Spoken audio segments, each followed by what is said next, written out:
Welcome to the Say Yes Movement podcast with Heather and John, where we help you with your professional and personal growth, helping you say yes to all the scary stuff. Hey, Heather, how are you? I am amazing, John. Happy Friday, Celebration Friday. I love today because not only do we get to celebrate what our wins for the week, but we invite all of you to celebrate with us. So if you've got a win for the week, and I know you do, we want to hear it in the comments. So John, let's start with you. What are you celebrating today? Oh, man. You know what? I've been thinking about this, and my win for the week is just coming to the end of a project and wrapping up a project that I've been working on for the last 5 weeks. Listen, I loved working on the project. I got to meet amazing, incredible people. And I'm just happy that I'm finally going to be able to stay in my chair for the next couple of days and just be able to work home. You know, I forgot how much I missed working from home and just being in my day. But no, I'm wrapping up a big project, and I'm celebrating that. I'm celebrating that I had the opportunity to do that. I'm celebrating that I had the opportunity to go around to different places in Ontario, from Thunder Bay to St. Thomas to Ottawa. It's been an incredible experience, and I'm super happy about that. So I'm celebrating that. Heather, what about you? What are you celebrating? I am celebrating winding up and winding down. You know, as I look at my reflections for the year and what's been accomplished, I'm like, I am so happy with the things that I said yes to. But what's happened in the last couple of weeks is some of the things that, you know, I planted seeds maybe 5 years, 10 years, you know, 2 months ago are all sort of percolating and growing. And that's the kind of cool part about manifestation is you manifest stuff, you tell people about your goals, you tell people what your intentions are, and then boom, this is what happens. And, you know, John, I know that you've been watching all the emails go by, but I've been booking us guests right into 2024. We're almost full for our Friday guests into 2024, because that was our level up that we said we would do with our podcast. And we have an amazing lineup, and I've been having the best coffee chat. So that is another celebration point of how many people have said yes to be on the Say Yes Movement podcast. And, you know, for anyone listening out there, if you would like to be a guest, we would love to also have a conversation with you because we love when people share their Say Yes stories. And that's why we do this podcast. We do this so that you can share your stories, that you can think about your own personal experiences and see how it could influence and activate other people. Yeah, I know there's something powerful about saying yes. And actually, even more powerful than saying yes, it's going through that journey and then sharing that journey with others. And that's what I've noticed, even with our speaker series.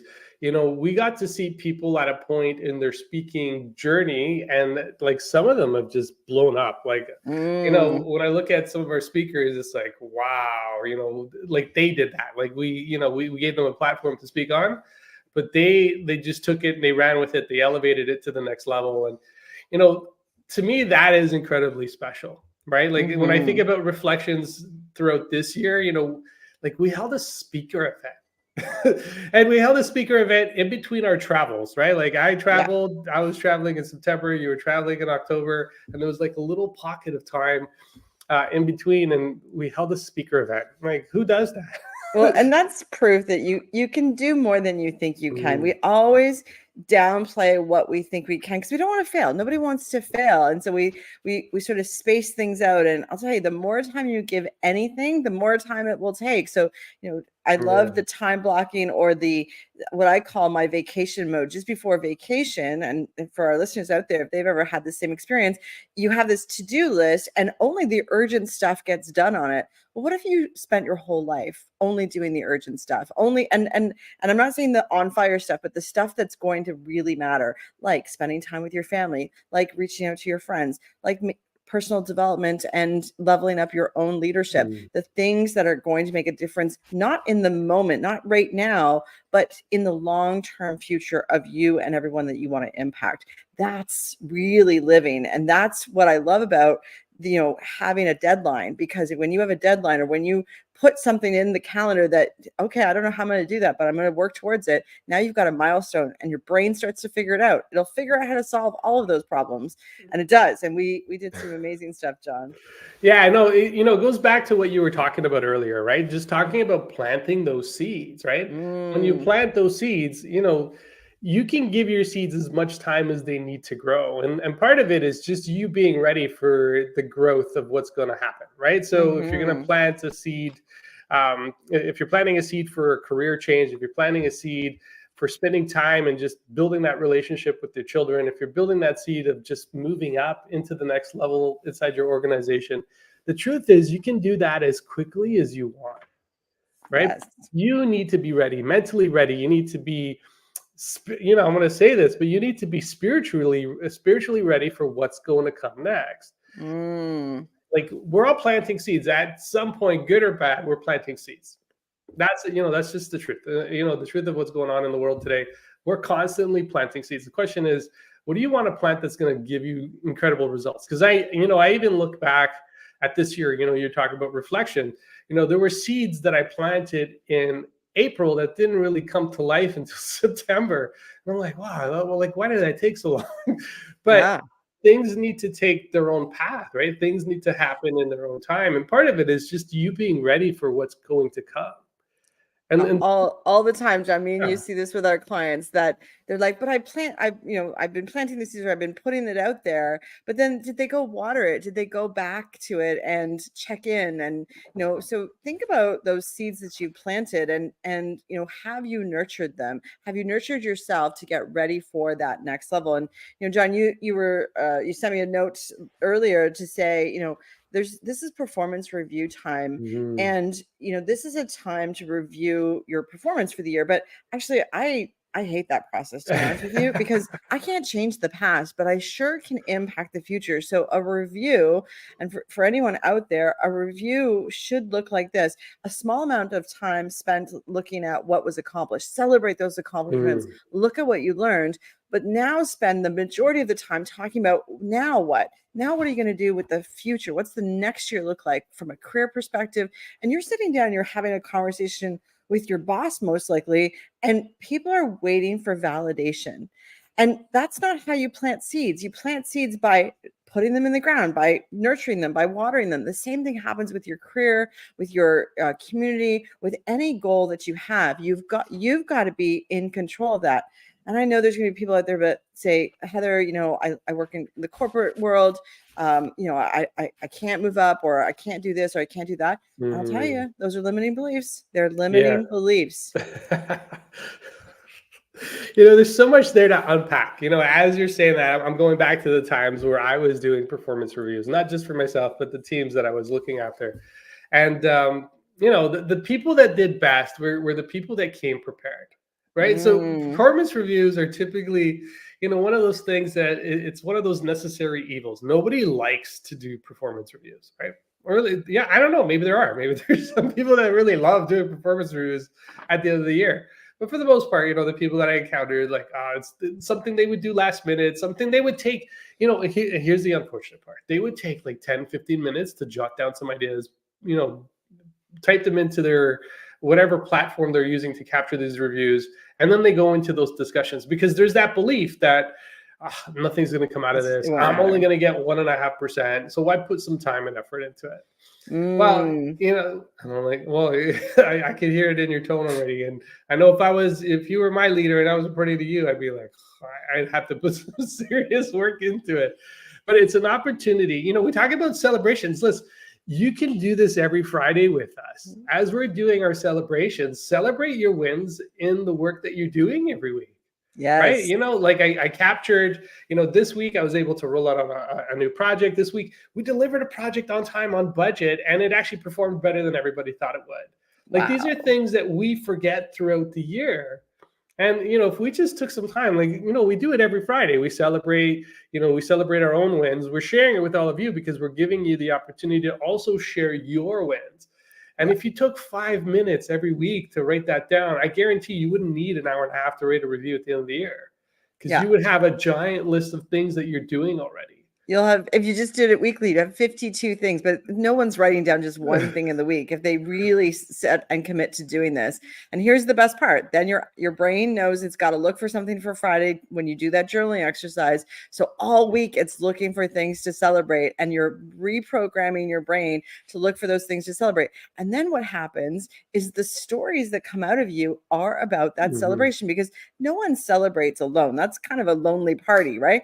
You celebrate because you've done something amazing with other people. So recognition becomes easier. Talking about the goals of the next goals that you and the team are going to do, and then belief and trust come as presence with that. And so we really want to do that every single week and not wait for your performance review. Now, there is, of course, the process of the performance review where, and I've seen this happen so many times, and it's usually with people that have that same belief system, John, where it's like, I'm not going to put too much time into it. I'm just going to get that 1.5% raise. That's what budget is. And I'm just going to, that's it. That's what I'm going to do. And what I want to highlight to you is you're actually losing out on an amazing opportunity to ask for what you want into the future. And compensation is not just about money. In fact, if you see your job as compensation equals money, then you're not looking at this as a true career. And it might not be the right job for you, but that's okay. Well, that's another whole podcast. That's another discussion.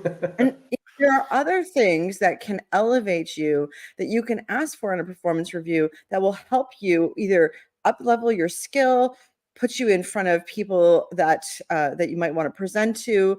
You might not want to advance in your career, but it'll help you with lateral moves as well. So, a lot of times people don't do any of these activities because they're like, I don't want a promotion. I love this level. I want to stay at this level. But things like, asking for an education budget, asking to take a course, asking to get a coach or a mentor. So many organizations are providing these services. And this is all part of your compensation and benefits for working for companies. But you've got to ask for it. You've got to ask for what you want. And anyone that has ever gotten a coach experience in a corporation are blown away because remember, a coach, sometimes it's internal, but most of the time it's an external person. So you get to really confidentially share all of the things that are holding you back. And we work through people's fears all the time. And it's amazing what they believe and what they bring to the workplace that isn't even true.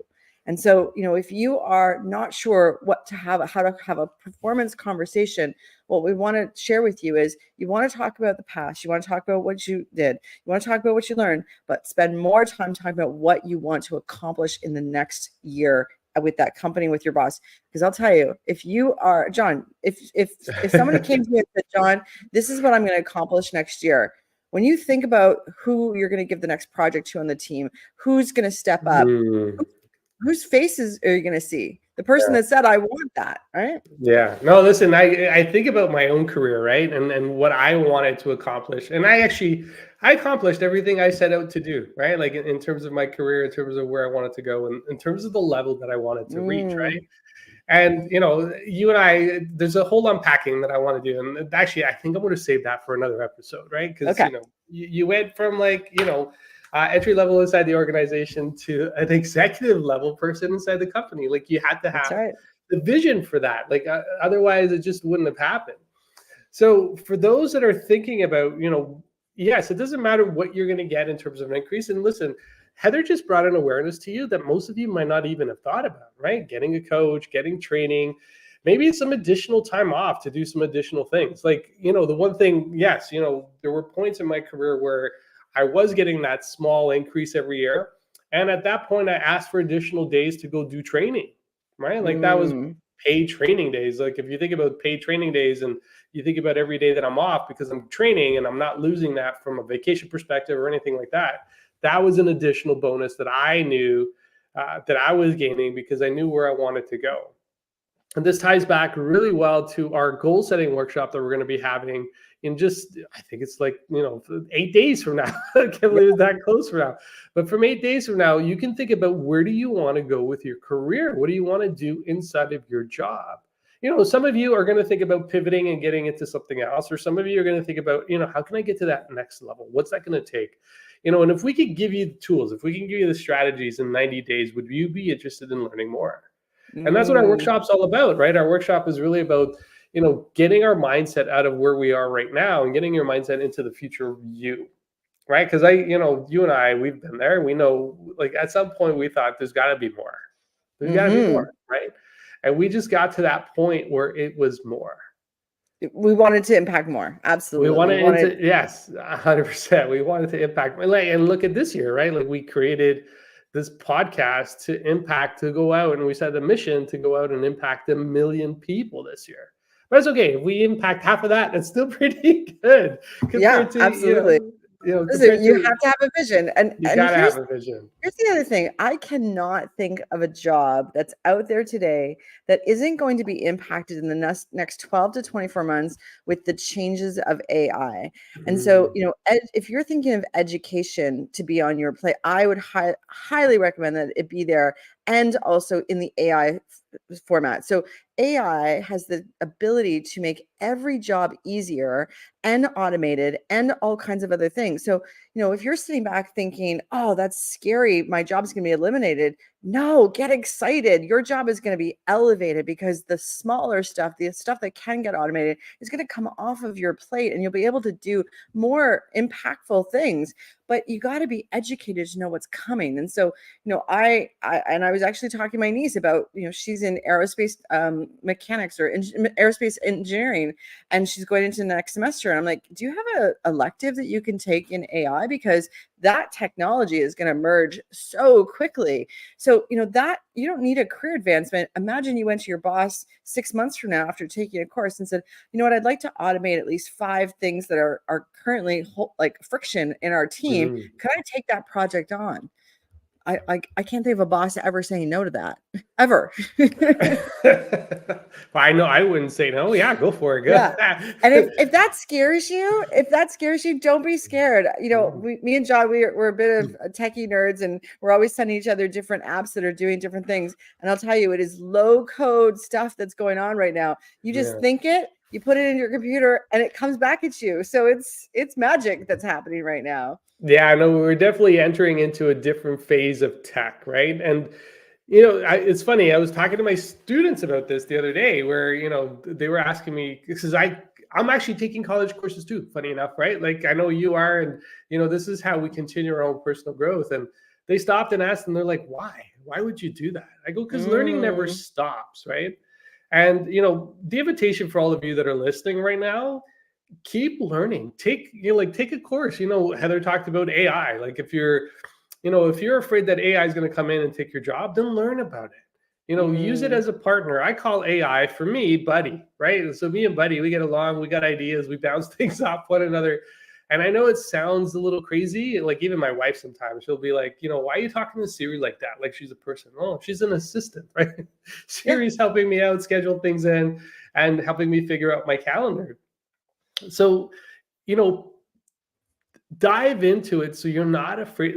Part of people being afraid of something is just not knowing, right? And if you put yourself into a space where you just be curious. And this is the one thing the one theme that both Heather and I have been talking about all year is just be curious, right? Be curious. It even showed up in Ted Lasso, one of our favorite episodes, our podcast episodes, where we talked about Ted Lasso, was just be curious, right? Like, and there's this meme that's going around. You got to watch it. It's beautiful.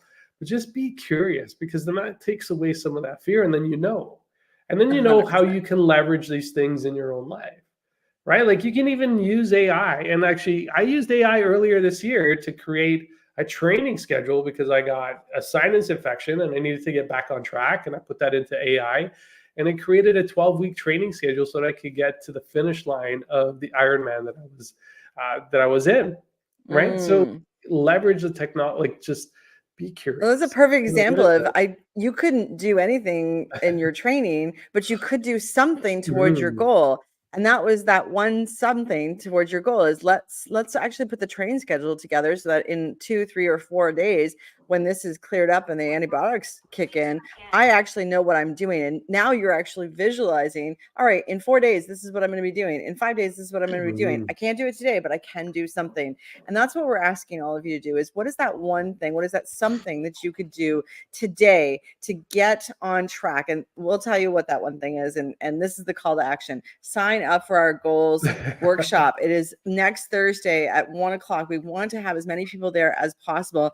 And that that we guarantee you is going to catapult you and activate your brain to be thinking, how can 2024 be my best year yet? And I say that every year because every year I want to level up myself, because the only one that I'm in competition with is myself. So let's level up together, because when we do it together, it feels less lonely and it feels more achievable, because you'll look around and you'll be like, whoa, people are achieving amazing things around me. Like we do it, John, to level ourselves up, because everyone's achieving their goals at such a high rate. So that is your call to action. John, back to you. Yeah, no, thank you, Heather. So we've included the link below. If you haven't received our email, you're not on our list, send us a message. We'll put you on the list so you can get the invite as well.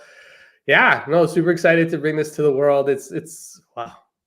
That's all I'm gonna say. Wow, you got to be there. You got to be there. Join us next Thursday at 1 p.m., December 14th, and elevate your life to the next level as well in 2024. All right, with that, we're gonna wrap up this episode of the Say Yes Movement Podcast. Wishing you all a great one, and remember, when you shift your mindset, you shift your life. Have a nice